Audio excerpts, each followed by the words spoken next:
목사님을 처음 뵈요.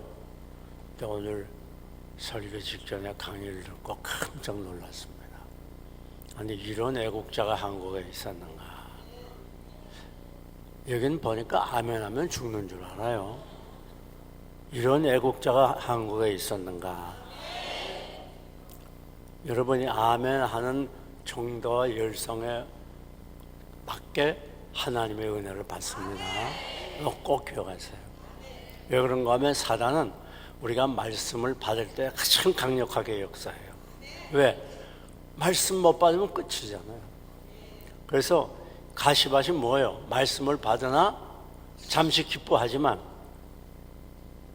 환난이야 시련이 오면 넘어지고, 돌짝밭이 뭐예요? 말씀을 받지만 마귀가 뺏어간다. 그러니까 이 시간에 특별히 여러분이 이것까지 올라와서 말씀을 들으려고 하는데 사탄이 전혀 가만 안 있습니다. 어떻게 하든지 말씀을 뺏고 은혜 못 받게 하려고 그래요. 거기 넘어가면 안 돼요. 그러니까 여러분이 이 시간에 말씀을 통해서 큰 은혜 받으시기를 축원합니다. 옷 좀 벗어도 돼요, 목사님?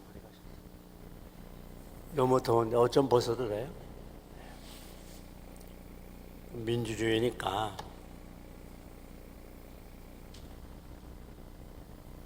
여러분, 우리가 꼭 기억해야 되는 건 똑같은 목사가 똑같은 시간에 똑같은 말씀을 전하는데 어떤 분은 일생에 없었던 큰 은혜를 받고 주님을 뜨겁게 만나고 문제를 해결하는 분들이 있는 반면에 어떤 분은 전혀 그렇지 못한 분도 있어요. 이게 왜 차이가 나는가 하면 여러분이 어떠한 마음으로 말씀을 받느냐, 이게 굉장히 중요합니다.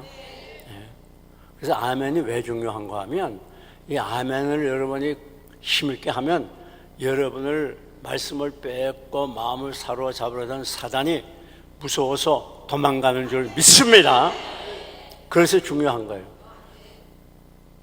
여러분, 우리들이 꼭 기억해야 되는 게 우리 일생에 있어서, 그리스도인의 일생에 있어서 가장 중요한 게 뭔가? 뭐 여러 가지로 말할 거예요. 보통 전도도 말 많이 하고 봉사도 하고 또 여러 가지 경건생활, 순종생활 말을 많이 해요. 그런데 우리 그리스도인들의 일생에 있어서 제일 중요한 건 바로 예배입니다. 자, 보세요. 여러분이 이 시간에 어떠한 마음으로 말씀을 듣고 예배에 참석하느냐 하는 것이 여러분의 일생을 결정지어줘요. 보세요. 삭개오가 그렇게 악한 사람이고 이 동족의 혈세를 가지고 부귀영화를 누리는 사람이지만 그 예수님을 만나길 원하는 간절한 사모하는 마음이 있었어요.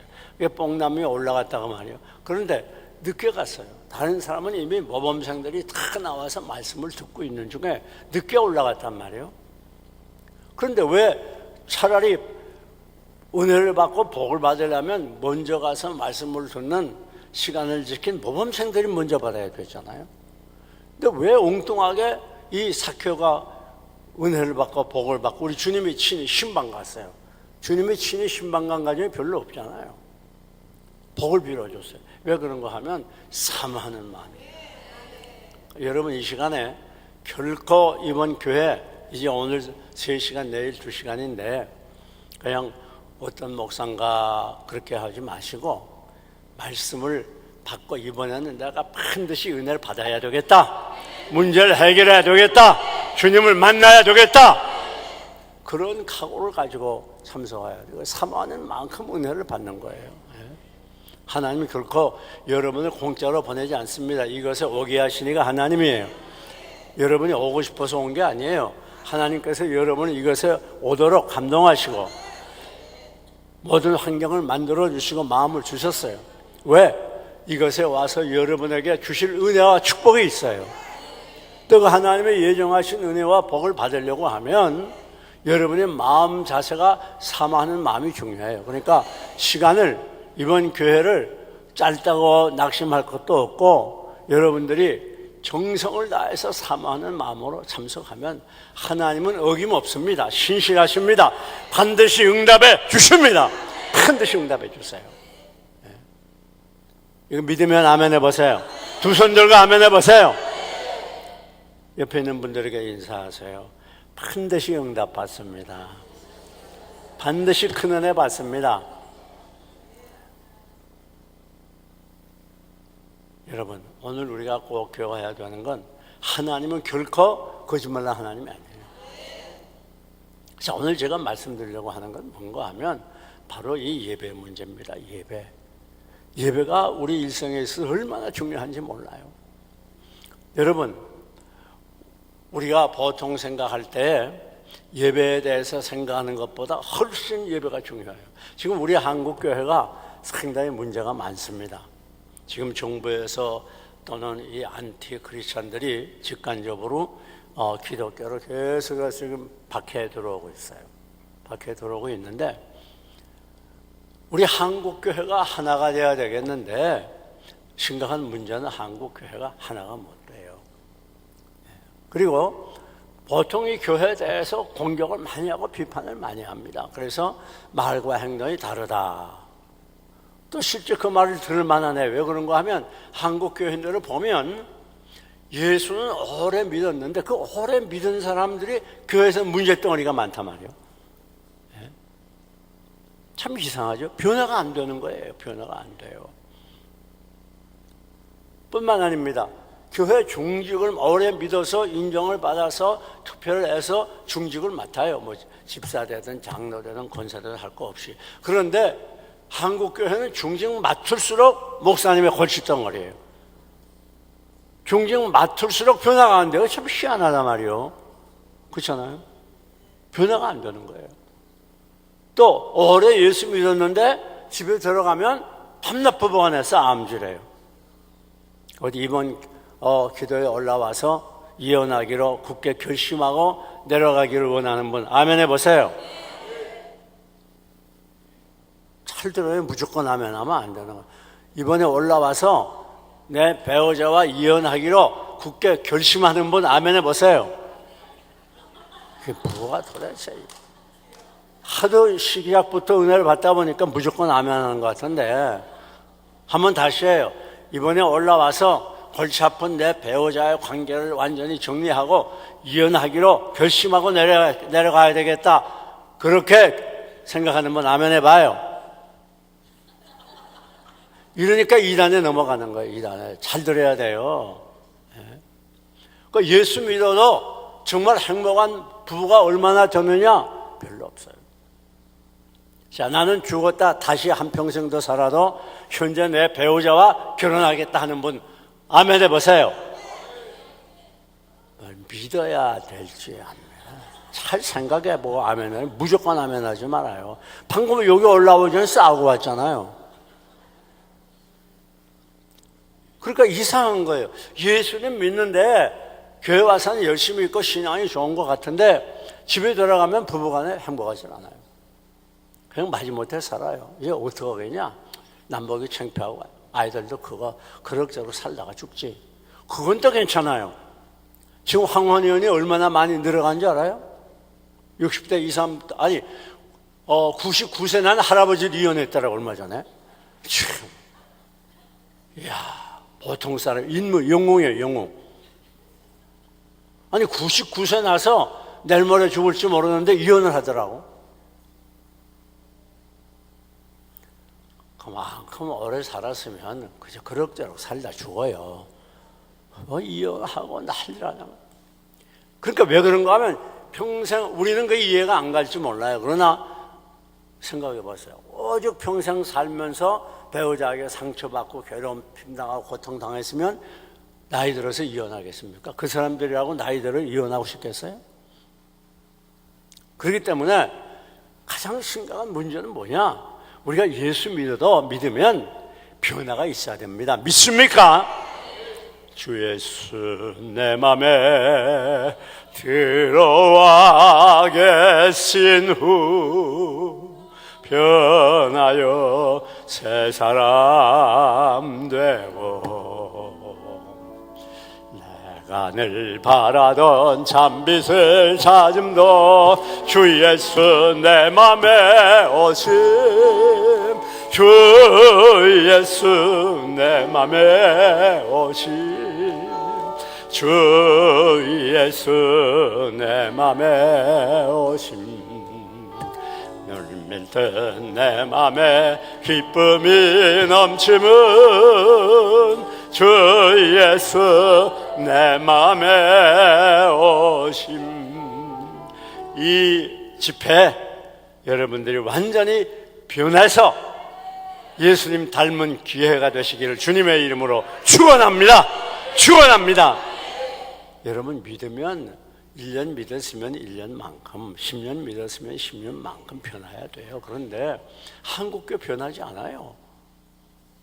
여러분 사회 지금 고위층들 중에 국회의원들 중에 뭐 3분의 1이 기독교인이라 뭐 여러 가지 말 많이 하는데 지금 한국교회 직장마다 신뢰 없는 데가 별로 없어요. 일반 직장이든 공무원이든. 그런데 실제로 나라에 무슨 큰 문제가 터지고 고위 공직자들의 문제가 생길 때에는 기독교인이 얼마나 많은지 몰라요. 여러분 명함에다가 무슨 장로 뭐 집사 사귀나 아무개 어떤 누구 사귀어가지고 사기친 사람 얼마나 많은 줄 알아요? 그 왜 이렇게 됐느냐? 왜 이렇게 기독교인들이 신뢰를 못 받느냐? 왜 빛과 소금의 직분을 감당하지 못하냐? 왜 정말 예수 믿으면 늘 기뻐하고 감사해야 될 거 아니에요? 그렇잖아요. 명령이잖아요. 어디 여러분의 마음에 주님이 주시는 평강이 늘 있습니까? 거짓말 하지 말고 잘 생각해 보라니까요. 예수 믿어도 우울할 때 많고 짜증날 때 많고 한번 물어봅시다. 나는 죽고 싶다는 생각을 한 번도 안 해본 분 손 들어봐요. 손 들어봐요. 죽고 싶다는 생각을 한 번도 안 해본 분. 이거 정상이 아니야. 앞에 두 분. 정말 그렇다면 감격스러운 일이죠. 그런데 여러분 예수 믿어도 죽고 싶을 때도 많고 화가 날 때도 많고 그거 왜 그런 줄 알아요? 은혜가 지속되질 않아요. 그 이유는 제가 유학 가가지고 이 실천신학 프랙티컬 디알라지를 연구하면서 그걸 연구해요. 교회가 왜 이러냐? 왜 이렇게 변화가 없냐? 그런데 그 초점은 어디 있는가 하면 바로 예배에 있어요. 예배. 이 예배 시간에 정말 우리들이 하나님을 만나고 예배 시간에 주님을 만나서 우리가 변하여 새로워지고 주님처럼 거룩해 지고 우리 마음의 경건을 이루고 우리의 인격과 삶이 변화되는데 예배 시간에 하나님 만나는 시간이 많지 않단 말이에요. 습관이 됐어요. 그렇기 때문에 우리가 이 시간에 첫 시간인데 이번에도 마찬가지 이 몇 시간 안 되는 시간마다 여러분들이 어떤 자세로 참여하느냐 이것이 여러분의 일생을 결정 지어주는 줄로 믿습니다. 우리의 인생은 다른 것에 대해서 결정되는 거예요. 믿는 사람들의 일생은 예배에 의해서 결정되는 거예요. 이거 꼭 기억하세요. 따라합시다. 예배에 성공하면 크게 해봐. 예배에 성공하면 인생에 성공하고 신앙생활에 성공하고 꼭 기억하세요. 우리의 여러분들 생각할 때 뭐 가정의 여러 가지 문제들, 부부간의 문제들, 무슨 사업 문제들, 자녀 문제들, 문제가 많이 있어요. 여러분 문제 때문에 올라왔을 거예요. 그러나 여러분이 분명히 기억해야 되는 건 그 모든 문제의 근원이 뭐냐? 파고 들어가면 예배 문제야. 예배 문제. 우리 그리스도인들은 하나님의 은혜로 살게 되어 있고 행복하게 되어 있고 성공하게 되어 있어요. 그게 성경의 원리예요. 지금 세상 사람들이 쓰는 모든 이 성공한 그 방법과 비결을 쓴 책이 많이 나와 있는데 그것들을 쭉 보면 그 원리가 전부 성경에서 나왔어요. 그렇기 때문에 여러분 오늘 우리들이 예배를 잘 드려야 됩니다. 그 예배라는 이 원어의 뜻은 뭔가 하면 값어치를 지불한다는 뜻이 있어요. 값어치를 지불한다는 말은 무슨 말이냐?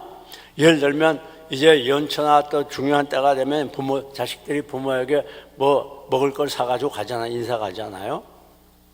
빈손으로 거의 안 가죠? 적당 크던 선물을 사다 드려요. 왜 그런가 하면 그 은혜를 갚을 길이 없지만은 그러나 정성을 하는 그 은혜의 값어치를 조금이라도 지불하는 거예요. 무슨 말인가 하면 예배라는 말은 예배 드린다는 건 우리들이 하나님의 주신 은혜가 너무 커요. 우리를 위해서 십자가에 높이 달려서 피와 땀과 진액을 다 쏟아 생명보로 죽어주신 이 구속의 은혜가 너무 크고 감사하고, 또 우리를 지금까지 하나님이 다스리고 필요한 것 공급해 주시고 우리와 늘 함께 하시고 우리 인도해 주시고 지켜주시고, 여러 가지로 지난날 생각해 보면 하나님의 사랑이 너무 크고 자비가 너무 커요. 그렇기 때문에 거저 있을 수가 없어요. 그러니까 우리가 그 은혜와 그 사랑에 감격해서 예배 드리는 거예요. 그러니까 예배는 기본이 뭐냐? 예배에 기쁨이 있고 즐거움이 있어야 돼요. 아멘 소리가 다 죽었어요. 예배에 기쁨이 있고 즐거움이 있어야 돼요. 저 뒤에는 아멘을 잘 안 하네. 기쁨이 있고 즐거움이 있어야 돼요. 기쁨이 있고 즐거움이 없으면 그 예배는 잘못된 거예요. 그러니까 들어올 때는 우리가 피곤해서 들어왔지만은 나갈 때는 힘을 얻어야 돼요. 들어올 때는 답답하고 크크한 심령으로 들어오지만 나갈 때는 시원함을 얻어야 돼요. 들어올 때는 문제를 가지고 들어오지만 나갈 때는 문제를 해결해야 돼요. 할렐루야! 그래가지고 우리들이 하나님께 나와서 이것에서 힘을 얻고 선능력을 가지고 또 세상에 내려가서 그 얻은 은혜로 세상과 마귀와 죄악을 싸워 이기는 생활을 해야 되는 거예요. 이게 예배의 본질이에요. 예배의 본질. 이것이 없으면 안 된다 그 말이에요. 여러분, 이번 기회 아니 이 시간에 먼저 주님을 만나시기를 주님의 이름으로 축원합니다. 주님을 만나야 돼요. 그런데 중요한 건 뭔가 하면 우리의 예배의 문제가 뭐냐? 그걸 파헤쳐요. 우리의 예배의 문제가 뭐냐? 제일 중요한 건 뭔가 하면 예배를 준비 문제예요. 준비. 여러분, 예배에 대해서 준비가 없어요. 준비해야 되겠는데 준비가 없어요. 그냥 올라와. 시간이 됐으니까 또 가야지. 안 가면 괜히 걸음질 가잖아요. 습관이 돼가지고. 그러니까 예배의 준비가 전혀 없으니까 예배의 은혜가 안 되는 거예요. 한번 따라 합시다. 준비한 만큼. 크게 봐요. 준비한 만큼. 준비한 만큼 은혜를 받는 거예요. 준비한 만큼 주님을 만납니다. 할렐루야! 꼭 기억하세요. 여러분 준비 안 하면 안 돼요. 제가 김영삼 대통령 무슨 이명박 대통령 할 때 청와대를 몇 번 갔어요. 그런데 준비를 단단히 시키더라고요. 저 시청 앞에 그 프라자 호텔에 그 전날 오라고 그러더라고요. 그 전날 갔어요. 갔더니 그 이튿날 아침 일찍이 청와대로 들어갔어요. 그렇게 쉽지가 않더라고요. 그냥 가서 만나는 게 아니에요. 여러분, 우리가 사람을 만날 때에도 준비 많이 하잖아요. 특별히 여자들. 그 남자들로 하여금 인내심을 많이 만들어주는 게 여자예요. 그래서 얼굴에 이것저것 바르고, 머리 손질하고, 보통 한 30분. 저도 그런데 아주 연단이 잘 된 사람. 그래서 기다리는 건 아예 편해요. 안 달아봤자 나만 손해거든. 여러분, 준비하는 거 거저 못 나가요. 머리라도 빗어야 되고, 그렇지 않습니까? 예? 얼굴로 다 마사지도 하고, 온갖 거 다 하잖아요. 선보러 나가는 처녀총각이 그냥 나가요? 아니죠. 얼마나 준비를 많이 합니까? 근데 우리가 하나님께 나오는 것은 준비를 안 해요. 준비가 별로 없습니다. 그러니까 예배 시간이 준비 없으니까 은혜가 되지 않는 거예요. 준비해야 은혜가 됩니다. 할렐루야! 준비한 만큼 은혜를 받는 거예요. 여러분, 이번 시간에도 마찬가지입니다. 예배 시간에도 마찬가지지만 예배 끝난 다음에도 오후 3시죠? 오후 3시 저녁 7시인가? 그런데 어쨌든 그 공간을 마음속에 준비해야 돼요. 오늘 오후 3시 예배 하나님 도와달라고, 은혜 베풀어 달라고. 오늘 전하는 말씀을 통해서 내 일생이 기적이 체험되게 해달라고. 그렇게 간절히 기도하면서 사모하는 마음으로 참석하는 것과 그렇지 않고 참석하는 하나만 당자입니다. 제가 부목사 때 일입니다. 부목사 때 그때는 이제 부목사님들이 여러분이 돼가지고 새벽 기도를 돌아가면서 한 달씩 했어요. 근데 그날 그 장로님이 돈이 많은 사장 장로님인데 저를 어디다 초청했는가 하면 워커힐로 초청해. 워커힐. 워커힐 어딘지 아세요? 천 사람만 대법이는 것 같으네.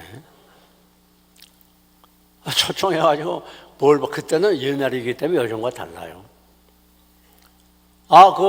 춤추는데 그때 전혀 머리 설라고 처음 가봤어요. 그런데 그때 옛날이니까 그런 걸 별로 안 했거든요. 근데 여기 아래는 식당을 해서 둥글둥글 의자에 앉아서 식사를 하면서 이제 그때 불란서 무용단이 와서 춤을 추는 거예요. 그런데 앞에 앉아서 정신없이 봤어요. 그냥 흰다리 하나가 이만큼씩 한데 막 짧은 치마들 입고 막 앞에서 뛰는데 정신이 없어가지고 이게 밥이 입으로 들어가는지 코로 들어가는지. 그때 한창 청년 시절이거든요. 30대 초반에. 이야, 그땐 텔레비전에도 그런 거 잘 안 나왔어요. 그거 정신없이 봤어요. 그게 얼마나 깊이 막 각인이 됐든지 그 이튿날 새벽기도 인도하러 아래 강락산에 뜩 내려가가지고 오부터로 기도하는데 십자가는 안 보이고 춤추는 여자들이 왔다 갔다 하는 거예요. 그래서 제가 거기서 뭘 느꼈는가 하면 예배 준비가 중요하구나. 예배 준비가 얼마나 중요한지 몰라요.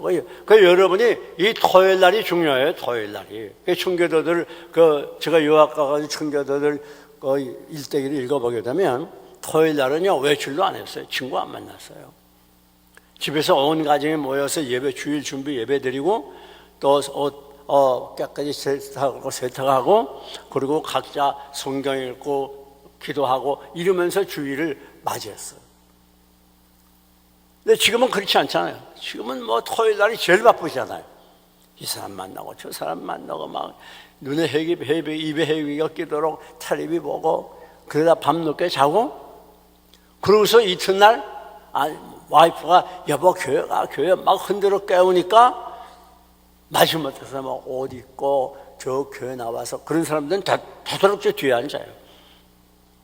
왜 앉는 건 자유지만 다들 앞에 앉아야 은혜가 됩니다. 어차피 시간 보냈는데 뭐 한다고 은혜 많이 받아야 될 거 아니에요. 동의하면 아멘 하세요. 네? 그렇잖아요. 같은 값이면 앞에 앉아서 은혜 받아야지. 네? 여러분 그래 뒤에 앉아서 또 그런 사람은 다리를 꼬고 앉길 잘해요. 떡 꼬고 앉아. 그런 사람은 떡 이러고 앉아요. 이러고. 한번 따라 합시다. 은혜 받으면 기적이다. 하나님이 바보입니까? 그런 사람일수록 늦게 가요. 또 늦게. 여러분 살아있는 교회가 있고 죽어있는 교회가 있어요. 제 얘기를 듣고 여러분의 교회가 살아있는지 죽어있는지 잘 보시라고. 살아있는 교회는요 우선 뜨거워요. 이렇게 아멘 하면 안 돼요. 우선 뜨거워요. 살아있는 교회는 아멘이 큽니다. 기도 소리가 커요. 보통 어떤 교회에서는 기도 크게 하면 조용히 하세요. 조용히. 이런 교회는 거의 죽은 교회입니다. 100%라는 말 안 하지만 거의 죽은 교회예요. 살아있는 교회의 특징은 따라합시다. 기도가 뜨겁고 크게 봐. 기도가 뜨겁고 아멘이 뜨겁고 찬송이 뜨거워요. 그래서 살았다는 이름은 있으나 실상은 죽었다. 탄식했잖아요. 라우디게아 교회. 오늘날 죽은 교회가 한국에 얼마나 많은지 몰라요. 그러니까 교회 참석에도 감동이 없어요. 예? 살아있는 교회의 특징은 뭔가 하면 기쁨이 넘쳐요. 그런 교회 가면 하나님의 영이 막 강하게 임재하기 때문에 예배가 뜨겁고 은혜롭고 기쁨이 넘쳐요. 제가 지금 목회하고 있는 세종시 교회가 그래요. 막 앉아와. 그래서 맨 처음에는 이 티슈를 다 의자마다 놨어요. 왜? 하도 많이 울기 때문에. 막 성령께서 큰 역사하니까 처음 온 사람들이 계속 우는 거예요. 예배 시간에. 그 눈물 콧물 닦느라고만. 뜨거운 교회, 기쁨이 넘치는 교회, 분위기가 좋죠. 다 오는 사람마다 분위기가. 왜? 성령께서 역사하니까. 그 사람들 표정이 다 밝아요. 세종시 오리지 한번 와보세요. 다 밝다고 그래요.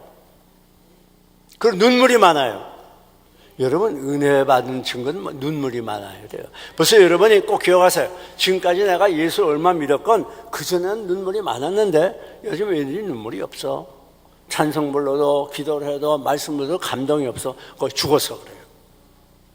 두말할 필요 없어요. 죽었어요. 영원히 죽었습니다. 그런 교회가, 이 죽은 교회가 얼마나 많은지 몰라요. 여러분, 이번 교회 살아나시기를 축원합니다. 축원합니다. 축원합니다. 살아야 돼요. 내 영이 살아야 되고 한국교회가 살아야 돼요. 그래야 이민족이 살아요.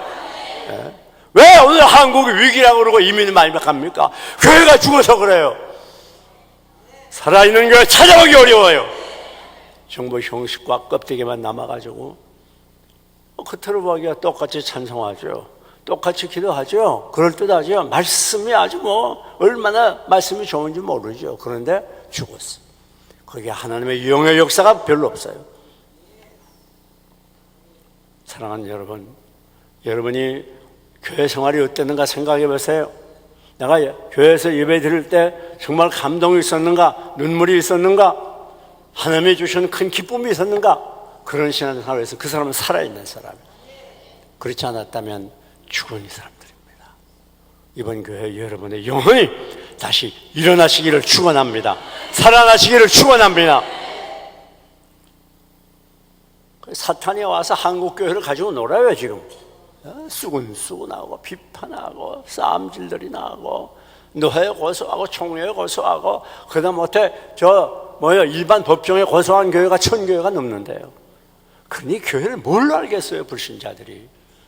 그러다 엉터리 지역감들 얼마나 많은지 몰라요 한국교회 교인들 중에. 자기는 예수 믿고 천국 갈지 알지만 지역 갈 사람이 얼마나 많은지 모릅니다. 정신 차려야 돼요. 예수 믿는 거 장난이 아니에요.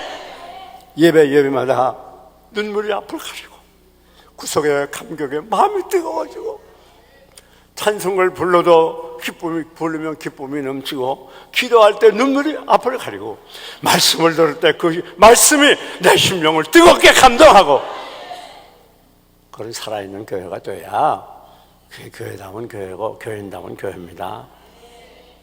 그래서 우리가 예배가 왜 그렇게 중요한가 하면 예배는 준비해야 돼요. 준비가 없으면 여러분 밤새 달군 화로가 빨리 닳죠. 그렇죠? 갑자기 이거 화로를 달가면 시간이 많이 걸리지 않아요. 오늘 우리들이 마음이 늘 은혜로 무장돼야 큰 은혜 받고 주님을 만나게 되는 겁니다. 할렐루야! 그 준비를 잘 해야 돼요. 토요일날 일주일 월요일이 되면 하나님 오는 주일에는 무슨 은혜를 주시렵니까? 그리고 다음 주를 삼아야 돼요. 그리고 요즘 이 목사님 설교 저 목사님 설교 계속 듣고만 그러지 말고 본교회 담임 목사님 설교를 계속해서 들으면서 그거 하나만이라도 제대로 소화하세요. 괜히 이것저것 들고 귀만 그냥 높아지고 그러지 말고. 그리고 일주일 내내 삼아야 돼요. 그리고 토요일 날은 내일 거룩한 주일 하나님 어떤 은혜를 주시렵니까? 간절히 사모하는 마음으로 그렇게 여러분들이 기다리다가 주일날은 일찍이 나가서 큰 앞에 앉아서 한 30분 기도하고 찬송하고 그리고 말씀을 들어야 예배다운 예배가 되는 거예요. 여기 예배 시간 늦는 분들 정신 차려요. 은혜 못 받습니다. 그 사람들 예배 시간 껄피담 늦는 사람들 구원 받았는지 의심해 봐야 돼요. 여러분 사람과의 관계에도 늦으면 그 사람 인정 못 받잖아요. 얼마나 상대방의 분노를 삼면 누군 시간 안 아까워요? 왜 남의 시간을 뺏어요? 하나님과의 관계에서 우리가 우주 만물을 창조하신 전능하신 하나님을 만나는 게 얼마나 큰 감격이고 기쁨인데 이걸 서울에서 꼴피다면 예배 시간 늦어요? 글쎄 나 그거 구원 받을지 그게 의심이 나네요. 정신 차려야 돼요. 우리가 교회 나올 때는 준비를 잘 해야 되는 거예요. 준비를 잘 해야 돼요. 진심에서 우러나오는 이 충만한 예배, 이런 예배가 돼야 된단 말입니다. 따라합시다. 준비 없으면 그게 봐요. 준비 없으면 예수님 못 만납니다. 준비 없으면 예수님 못 만나요. 다섯 처녀 준비 못했다고 못 만났잖아요. 여러분 교회 예배 출석한다고 오래 교회 다녔다고 다 구원받는 줄 압니까? 천만의 말씀이에요. 100%는 몰라요. 그러나 우리가 추측해 볼 수 있어요. 두 여자가 집 안에서 몇 달을 갔는데 한 여자는 데려감을 당하고 한 여자는 버림을 당했어요. 두 남자가 밭에서 일하는데 한 남자는 데려감을 당하고 한 남자는 버림을 당했어요. 10처녀가 있었는데 미련한 5처녀는 버렸고 지혜로운 5처녀는 택함 받았어요. 그걸 보면 그건 진리가 아닙니다. 추측이라고 해요. 추측. 절반 믿는 사람의 절반 정도는 버림당할 수도 있다는 걸 생각해 볼 수 있단 말이에요. 저 최목사 한 사람이 말하는데 교회 교인들 중에 50%만 구원받는다고 그랬어. 그거 이단이야. 엉뚱한 소리들 하지 말고. 추측이란 말이에요. 추측. 중요한 건 뭔가 하면 준비가 있어야 돼요. 준비. 여러분 뿐만 아니라 예배 중심이 누구냐 이게 문제예요. 우리가 예배 드릴 때에 보통은 우리가 중심인 경우가 많아요. 내가 은혜 받고 내가 변하여 새로워지고 내가 기쁘고 내 문제 해결하고 그렇게 되는 경우가 많이 있습니다. 그러나 우리의 중심이 바로 누군가 예수 그리스도예요. 할렐루야! 누가 중심이에요? 예수 그리스도. 우리 구주 예수 의지하면 1절 부릅시다. 구주 예수 의지함이 심히 기쁜 일생 허락하심 받았으니 근심 아주 없도다. 예수 믿는 것은 받은 증거 많도다. 예수 귀한 예수 믿음 없으소서. 할렐루야. 자 보세요. 그럼 오늘 중심은 누구냐? 이게 하나님의 중심, 예수 중심이어야 돼요. 우리는 하나님께 예배 드리는 거예요. 예배 드리는 거. 내 중심이 되면 안 된다고 말이에요. 그래서 우리는 늘 예배 시간을 통해서 하나님께 영광 돌리는 예배, 하나님을 기쁘시게 하는 예배 믿습니까? 그 예배가 되어야 돼요. 어떻게 하면 하나님을 기쁘시게 하는 예배가 되겠는가? 어떻게 하면 하나님의 영광 돌리는 예배가 되겠는가? 그러기 위해서 미리미리 준비해야 돼요. 근데 예배 나와서도 또 문제입니다. 예배 나와서도 보면 은혜 받도록 참 하나님 기뻐하시는 예배 자세와 태도를 가진 사람도 많지 않아요. 강대상에서 딱 보면 안다고 말이에요. 여러분 오늘 우리가 꼭 기억해야 돼요. 예배 태도가 매우 중요해요. 우선 따라합시다. 먼저 일찍 나옵시다. 아무리 늦게 잡아도 10분 전엔 교회 나와야 돼요. 그냥 숨이 턱에 닿도록 헐떡거리면서 뛰어와가지고 앉아서 무슨 은혜가 되겠습니까? 네? 그래요 안 그래요? 그래요 안 그래요? 죽을 각오하고 대답을 안 하네 여기는. 그래요 안 그래요? 여러분 같으면 그런 사람 은혜 주겠어요? 예? 아니 나 만나러 왔는데 막 어른이야. 근데 애가 날 만나러 와. 아니 사장이야. 근데 말단 직원이 날 만나러 와. 그런데 막 난 미리 와 있는데 숨을 헐떡이면서 겨우 시간에 와. 더 발길로 그냥 이런 옆차기로 차버리고 싶은 생각이 들 거예요. 그러니까 여러분이 우리가 이 세상에 있는 모든 것 중에서 제일 귀한 게 뭔가 하면 예배라는 걸 알아요. 이건 하나님과의 관계예요. 하나님과의 관계. 인간과의 관계는 우리가 좀 실수하고 좀 넘어질 수 있어요. 하나님과의 관계는 소홀히 하면 안 됩니다. 하나님 없이 여기는 거예요. 예배 소홀히 하는 거 하나님 소홀히 하는 거예요. 예배 소홀히 하면 무슨 일이 있어도 예배만은 바로 드려야 됩니다. 무슨 일이 있어도 나는 예배에 대해서만 내 생명을 걸어야 돼요. 그래야 복을 받는 거예요. 그 엉터리를 들으니까 전부 엉터리 신자가 되는 거예요. 네.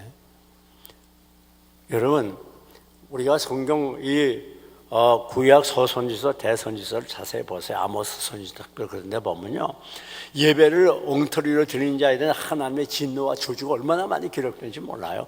여러분, 예배 소홀히 하면 큰일 납니다. 예배 소홀히 하면 큰일 나요. 그렇기 때문에 미리 나와서 찬송도 그 가사의 마음을 담아서 열심히 불러야 돼요. 막 꺽꺽거리고 안만 불러봐요. 하나님과 아무 관계없는 거예요. 벌써 목소리 딱 들어보면 알아요, 그 사람이 은혜의 사람인지. 기도도 마찬가지예요. 여기 나와서 공중기도 하는 분도 제대로 기도해야 돼요. 미리 기도 준비 많이 하고. 벌써 공중기도 하는 분은 목소리 한번 딱 들어보면 그 사람이 은혜의 사람인지 성령을 받았는지 금세 알 수 있어요.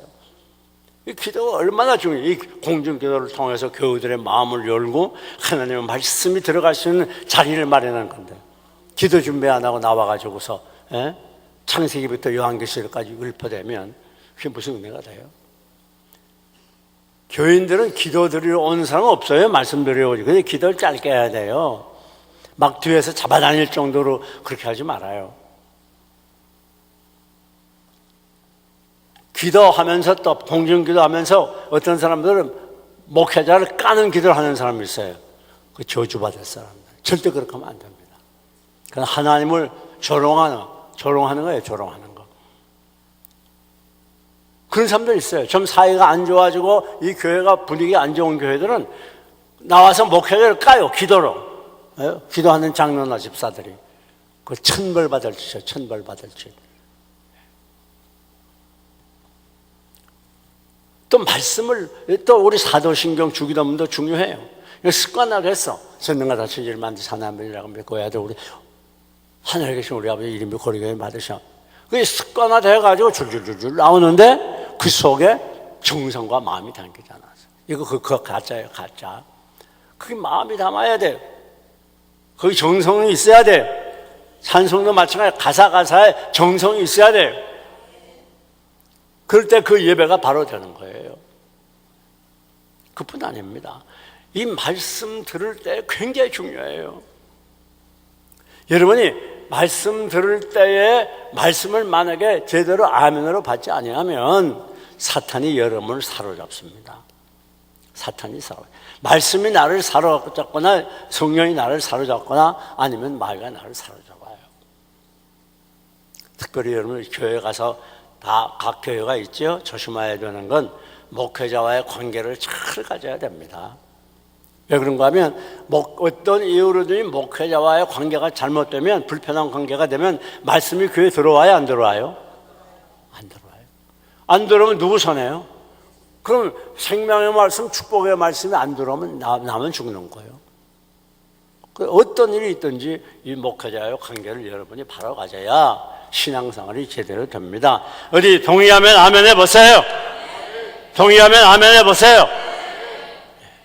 여러분 뿐만 아니라 오늘 예배에 대한 이해 문제입니다. 무슨 말인가 하면 보통 사람들이 무엇을 많이 강조하냐면 전도를 많이 강조해요. 또 봉사를 많이 가. 그래서 이 사회에 저희 교회에서도 과거에 수백 명씩 밥을 해서 드렸는데, 이 동네 사람들, 가난한 사람들, 그것이 교회가 하는 줄 알아요. 밥 해먹이고 무슨 구제하고 돕고, 또 어떤 사람은 선교가 또는 전도가 교회 기본적인 일인지, 그거 안 하면 큰일 나는 줄 알아요. 아닙니다. 교회 선교보다 전도보다 봉사보다 교육보다 가장 중요한 핵심이 뭔가 바로 예배예요. 예배. 따라합시다. 예배가 살아야, 크게 봐요. 예배가 살아야 신앙이 살고, 예배가 살아야 인생이 살고, 예배가 살아야 다 살아요. 따라합시다. 예배가 죽으면 신앙도 죽고 내 인생이 죽어버리는 거예요. 그러니까 우리 삶의 초점이 어디 있는가 하면 예배. 이 예배 돼야 돼요. 그러나 우리가 가장 중요한 게 예배라는 걸 알고 이 예배 생활에 우리가 정성을 다하고 생명을 걸어야 돼요.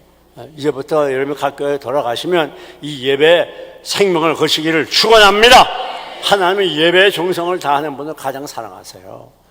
못하는 거 잘하면 뭐예요? 이 하나님과의 직접적인 관계가 예배인데 이게 잘못되게 되면 다 잘못되는 거예요. 하나님과의 관계가. 뿐만 아니라 이 예배에서 중요한 건 뭔가 하니 보이지 않는 우상의 문제, 보이지 않는 우상의 문제. 자, 여러분 어떤 사람이 말이죠. 만약에 예배를 드리는데 와서 몸은 앉아서 예배를 드려요. 근데 머릿속에는 그냥 내 사업 생각으로 꽉 찼어. 근데 머릿속에는 애인 생각으로 꽉 찼어. 젊은 사람들은. 그건 예배가 아니에요. 오늘 많은 사람들이 애인이 다 있어요. 애인, 우상이 다 있다고. 많은 사람들이 물질이 우상이에요. 물질이 우상. 그냥 돈. 어떻게 하면 돈 좀 많이 버나. 여기에만 정신이 꽉 차 있어요. 예수님이 꽉 차 있잖아요. 한번 물어봅시다. 이 앞에 앉은 분은 누구요? 집사님이에요? 장로님? 무슨 집사님이에요? 안수 집사. 결혼했어요? 안 했어요? 했죠. 그럼 물어봐요. 만약에 아내, 와이프가 여기 왔어요? 싸우고 왔어? 자, 근데 와이프가 이쁘게도 생겼고 음식도 잘하고 또 피아노도 잘 치고 노래도 잘 부르고 수업도 좋고 나무랄 데가 없어요. 그런데 꼭 한 가지 문제는 집사님이 없을 때 가서 다른 남자를 만나고 다니네? 그럼 어떡하세요? 괜찮잖아요, 요즘에. 예? 그걸 알았다. 어떻게 할까요?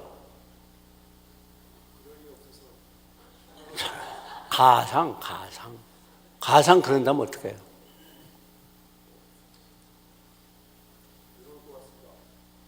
그럼 와이프만, 난 너무 괴롭네. 그러고 말아? 그러니까 성장인 척 하지 말아요. 그 뒤에, 그러면 어떡하겠어? 여러분, 이건 물어보나 마나예요. 저 양반이 괴로울 것 같습니다. 근데 거짓말이에요, 저거. 괴로운 정도가 아니지. 가만히 있겠어요, 그거? 내 말이 맞아요? 안 맞아요? 가만히 있겠냐고. 아니, 무슨 마리아의 남편 요셉인 줄 알아, 다들? 요셉이다, 그렇지. 가만히 있어요, 보통 사람들이? 가만히 있죠. 난리 나죠. 싸움 나고 두들겨 패고. 그렇지 않다면 정상이 아니에요. 이건 사랑하지 않는 증거예요, 그건. 내가 그 사람을 정말 사랑했는데 외간 남자, 외간 여자를 만나봐요. 그걸 봤으면 가만히 있어요. 속에 이게 올라오는데 가만히 있어요, 그게. 여러분, 이 말을 왜 하는 줄 알아요? 우리가 하나님께 나와서 예배를 드릴 때 마음속에 애인이 다 있어. 물질로 꽉 차 있어. 여기도 그래가지고 온 사람들 많을 거예요. 물질 문제 때문에. 어떤 사람은 요즘은 또 이 애완견, 이게 또 특별히 여자들이 무섭더라고요. 남편 아무것도 안 해요. 애완견에 비하면. 요거 애완견이나 고양이 때문에 부부간에 싸움해 본 사람 없어요? 특별히 여자들이 정적인 동물이기 때문에 그거 한번 빠지면요, 그게 우상이 되더라고. 난 손 들어보라는 말까지는 안 하겠어. 그거 조심해야 돼요. 그거 조심해야 됩니다. 어떤 사람은 쾌락이 우상이에요, 쾌락.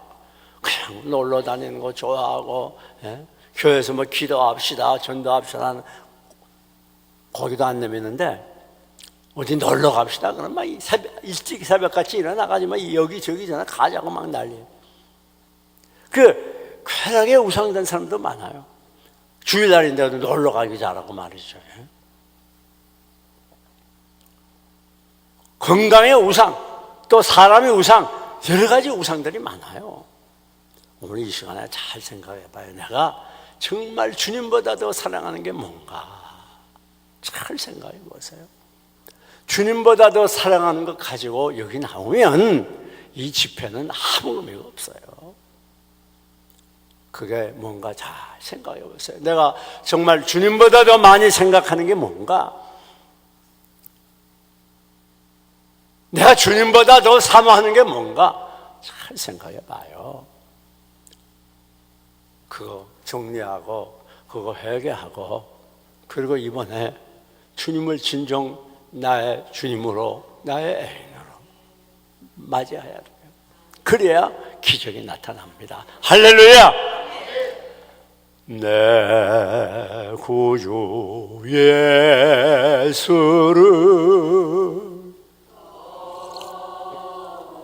사랑, 간절한 마음으로 부릅시다. 으려 비는 말 들으하지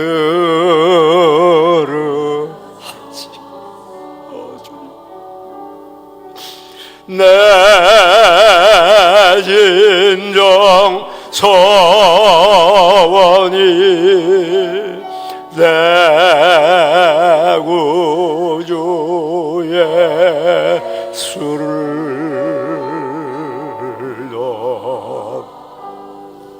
사랑 더욱 사랑 이전의 세상 나 이전의 세상 나 기뻤어도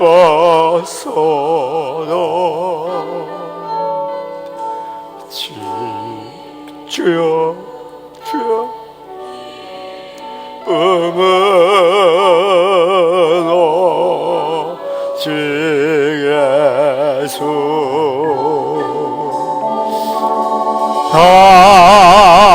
다만 내비는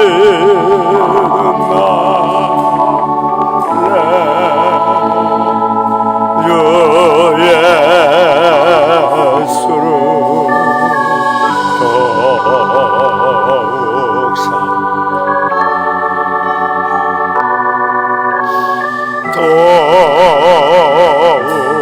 내 구주 예수를 더욱 사랑, 주님께 대한 사랑을 고백하며 부릅시다. 예수를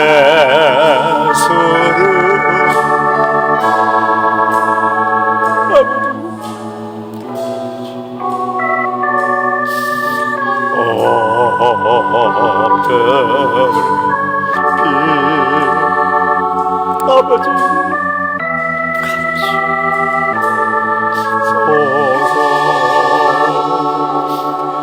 내 구주 예수를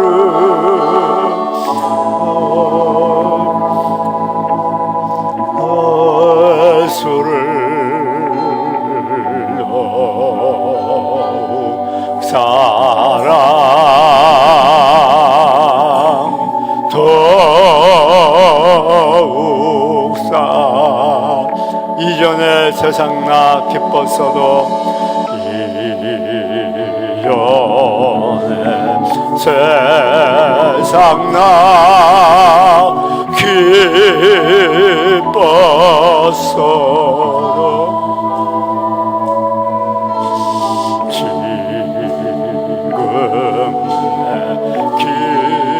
기쁨은 오직 예수 다만 내비는 말 내고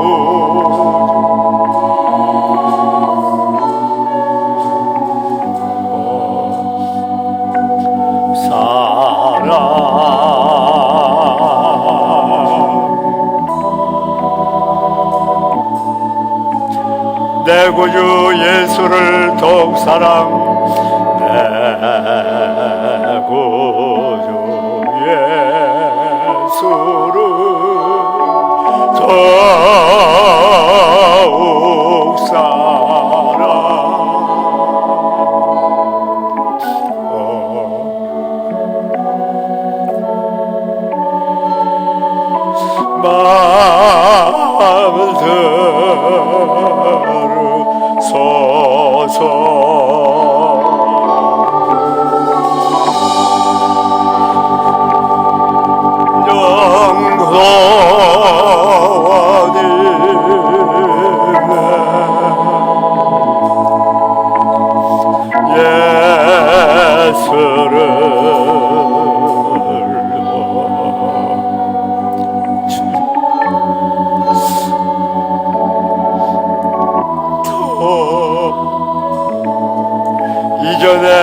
세상 나 기뻤어도 이전에 세상 나 기뻤어도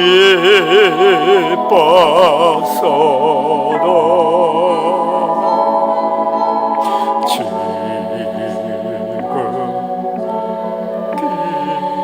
기쁨은 오직 아버지 다만 내 비는만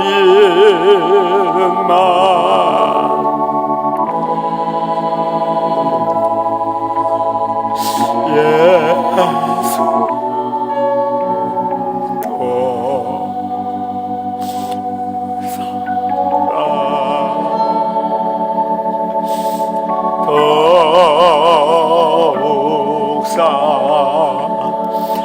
예수님만 사랑하시기를 축원합니다. 주님만 사랑하시기를 축원합니다. 주님만 사랑하시기를 축원합니다.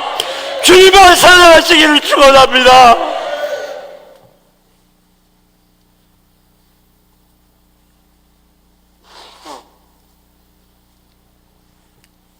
여러분, 예수님을 세상 무엇보다도 사랑하지 않는 사람은 참 신자가 아닙니다. 그거 가짜예요, 가짜. 물질보다도 주님 사랑하고 사람보다도 주님 사랑하고 명예보다도 주님 사랑하고 정말 예수님이 나의 생명 되시고 모든 것 되시고 전부가 되는 예수 없이는 살 수 없는 그런 신앙의 사람이 되시기를 축원합니다. 축원합니다. 축원합니다.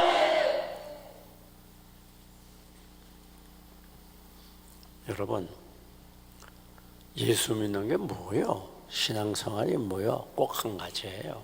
주님 사랑하는 거예요. 그래서 여러분이 이번 집회 오늘 첫 시간인데 꼭 중요한 건 내가 주님보다 사랑했던 것이 무언가? 그걸 확인합니다. 내가 주님보다 더 사랑했던 게 뭔가? 우리가 다시 한번 죽었던 우리 심령이 살아나고 한국교회가 살아나고 새로워지는 것은 그 비결, 다시 이 예배가 살아나고 이 예배가 능력 있는 예배, 하나님이 임재하는 예배, 그런 예배가 되려면 회개가 일어나야 돼요. 회개운동. 무엇을 회개해요? 주님보다 더 사랑하는 걸 회개해야 돼요. 얼마나 뻔뻔스럽습니까? 머리에는 세상 애인으로 꽉 차가지고 교회에 나오게 되면 찬송하고 기도하고 우리 주님 볼 때 얼마나 가정스럽겠어요. 아니 여러분 배우자가 여러분 없는 동안에 나가서 딴 사람 만나고 돌아다니면 여러분 그거 같이 살 수 있겠어요? 암만 서비스를 잘해줘도 돈 잘 벌어줘도 그 사람하고 살 사람은 없어요. 우리가 정말 예수님만이 나의 생명이요, 예수님만이 나의 모든 것이요, 예수님만이 나의 생명이 전부가 되고, 그래서 주님 사랑하는 뜨거운 심정으로 예배에 참석하면 그 예배에 감격이 있고 그 예배에 눈물이 있고 그 예배에 기쁨이 있고 그 예배가 헌신적이고 하나님이 받으십니다. 그런 예배를 하나님이 받는 거예요. 네? 그런 예배 받는 거지. 그 나와 앉아서 뭐 예배에 참석한다고 그 예배인 줄 압니까? 한번 따라 합시다. 생각의 회개, 크게 해봐요. 생각의 회개, 말의 회개, 삶의 회개, 이 지적인 회개, 감정적인 회개, 의지적인 회개가 참 회개예요. 그래서 여러분이 오늘 끝날 때 꼭 기억해야 돼요. 회개해야 돼요. 회개하고 이번 집회를 여러분이 참석하면 정말 큰 기적을 체험하게 됩니다. 믿습니까? 회개하지 않고, 아니 애인 데리고 계속 살면서 자기 현재 남편이나 배우자 같이 살려면 말이 안 되잖아요. 그게 말이 됩니까? 애인을 정리해야죠. 내 남편 내 아내보다 더 사랑하는 그 외간 사람을 정리해야죠. 그리고 살아야 행복한 부부가 되는 거죠.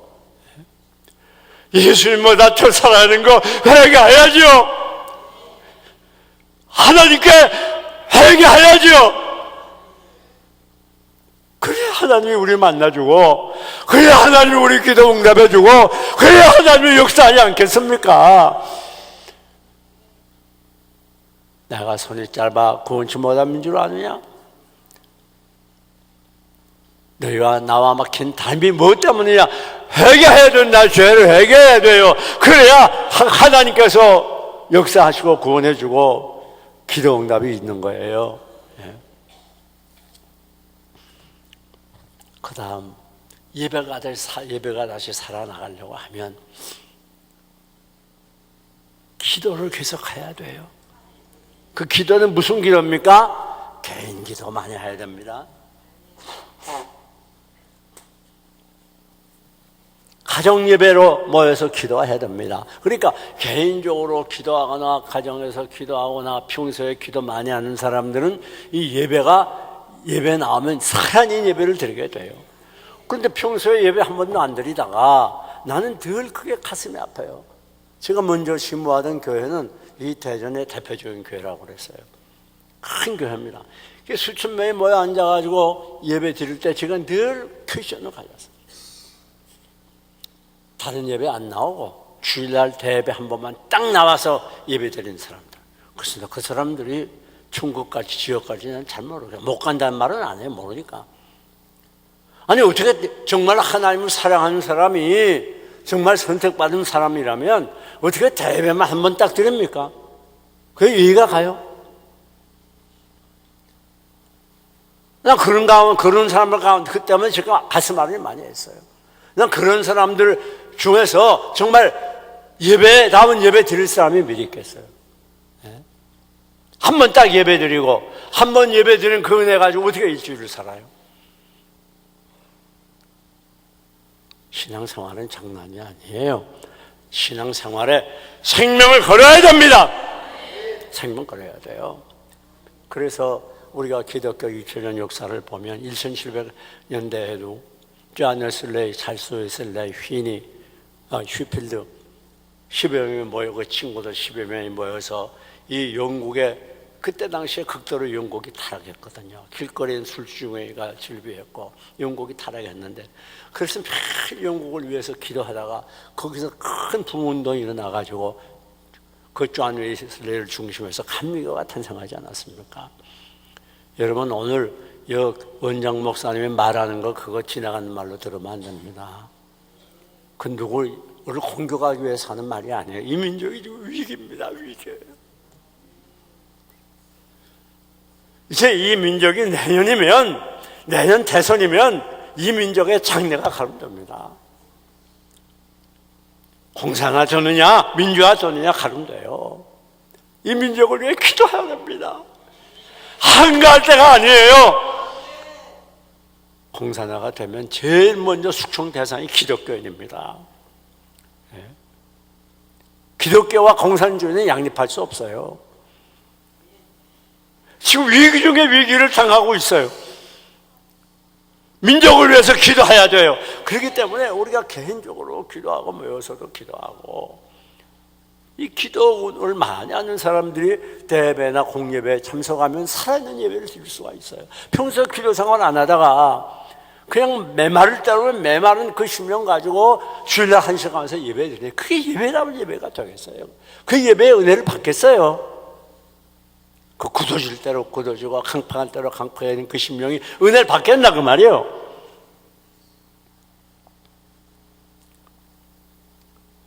뿐만 아니라 예배가 다시 살아나가려면 성령 운동을 해야 돼요. 성령의 역사가 강하게 역사해야 살아납니다. 성령을 살리는 영이에요. 오늘 한국교회 죽은 교회가 많습니다. 수천 수만 명 모인다고 그게 살아있는 교회인 줄 알아요? 천만의 말씀이에요. 교회 와서 마귀가 박수 치는 그런 교회가 얼마나 많은 줄 알아요? 반드시 그런 건 아닙니다. 조용히 예배 드리는 교회 중에 그런 교회가 많아요. 죽은 교회가.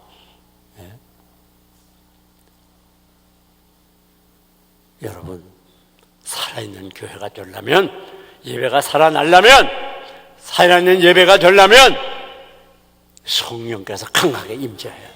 성령의 임재를 간절히 기도해야 돼요. 이 기도는 제가 와서 딱 강대상에 앉아보니까 성령께서 역사하시더라. 그래서 딱 와서 예배 시간에 앉아보면 알아요. 얼마나 그 예배가 성령이 주장하는 교회예요, 예배인지. 그 성령이 역사하지 않는 교회는 딱 가서 앉으면 낭낭합니다. 은혜가 없어요. 벌써 딱 가서 앉아보면 분위기 보면 성령께서 분위기도 주장하거든요. 사랑하는 여러분, 꼭 부탁합니다. 살아있는 예배를 드립시다. 능력 있는 예배를 드립시다. 그럴 때 기적이 나타나고 여러분의 기도가 응답되고, 그럴 때 그것에 하나님이 놀라운 역사를 체험하게 되고 성령의 불이 떨어지게 됩니다. 우리 다 같이 찬송 부르고 기도합니다. 주